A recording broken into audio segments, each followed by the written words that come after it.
Welcome once again to Heart of a Shepherd. We are in the book of Exodus, chapter 31.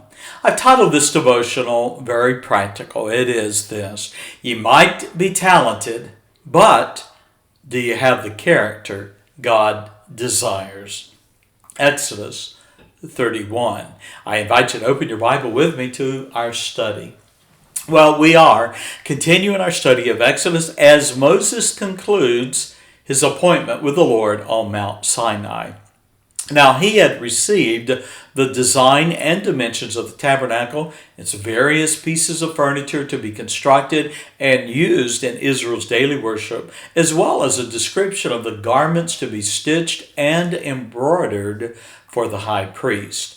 Now, the tabernacle, its furniture, and the holy place with the Ark of the Covenant, and the brass altar with its various implements would be central to Israel's worship and daily offerings. Now, because they were to be sanctified and dedicated to the Lord as holy, great care was taken in the manufacturing and selecting of the craftsmen. 2 men were named lead artisans in manufacturing the tabernacle and its furnishings. Chapter 31, verses 1 through 11. Let's consider then the identity of the craftsmen whom the Lord chose to serve him.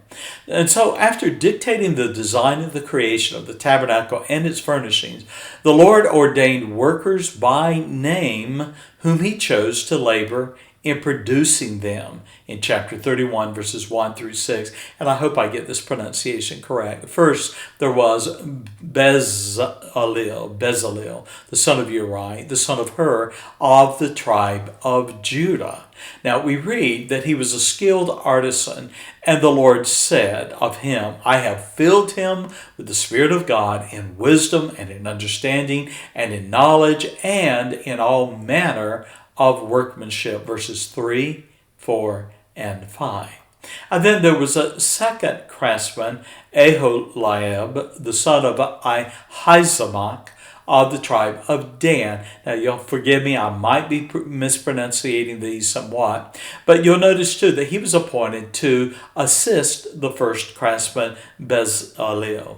Now, he was named among those, and they are described as, quote, that are wise-hearted, and in whom the Lord declared, and I quote verse 6, I have put wisdom that they may make all that I have commanded.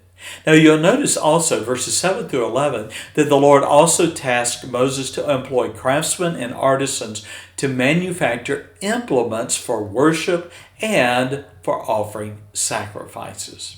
That brings us to verses 12 through 18. Now, here we have the Sabbath day and its meaning.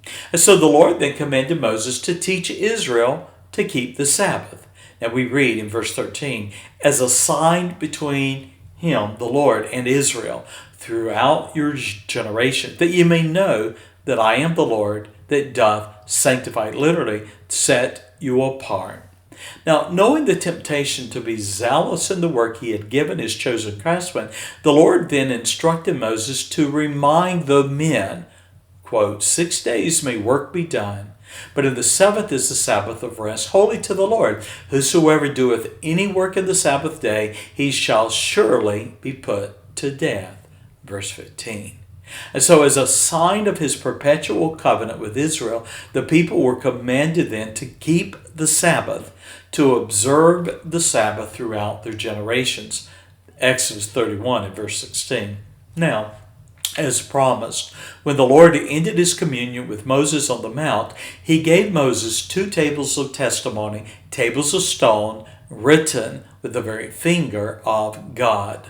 Verse 18. Now, what were those tablets? They represented God's covenant with Israel. Now, a closing thought for today. What spiritual lessons can you and I take from the Lord's attention to choosing craftsmen to manufacture the tabernacle, its furniture, and the garments he appointed for the high priest? I would invite you to consider 5 qualities ascribed to this Bezalel, the primary craftsman of all the things that God had commanded. What qualified him to serve for the Lord? Well, 5 things. You'll notice in verse 5, he was a talented craftsman, that is, in all manner of workmanship.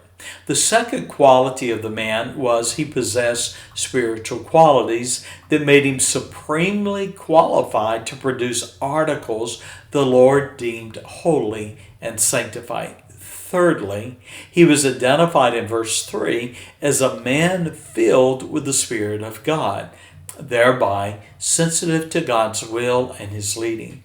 Number 4, he was numbered among men who were blessed, verse 3, in wisdom, in understanding, and in knowledge. And then finally, he possessed not only the talents and the aptitude for the task, but he was committed to obeying the Lord in his design. Now here's an application.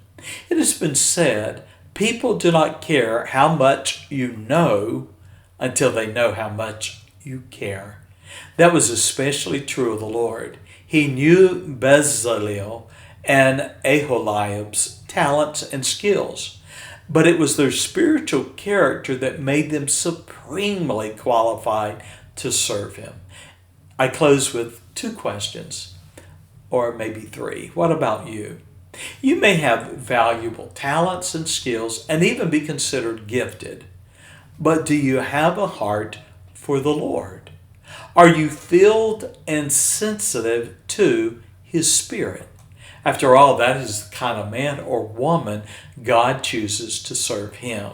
And so a lesson. God was interested in getting the job done and the character of those who served him.